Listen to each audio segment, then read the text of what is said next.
Okay, fine. This is problem number 8 based on missing character. Okay.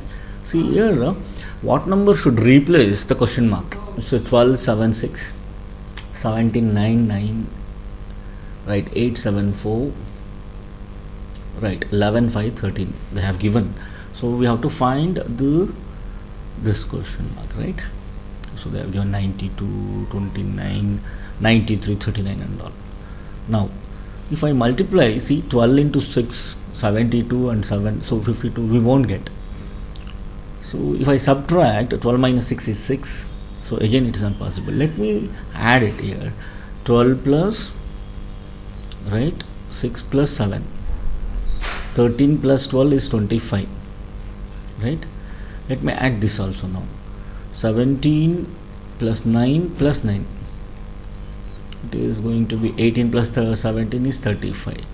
By observing those numbers, 25 and as well as 35, it is reversing, right? So 25 becomes 52 and 35 becomes 53. Now let us check with this third. 8 plus 7, 8 plus 7 plus 4, 8 plus 7 is 15 plus 4, 19, which is 91. So now let us adapt same procedure here. So 11 plus 13 plus 5, 24 plus 5 is 29.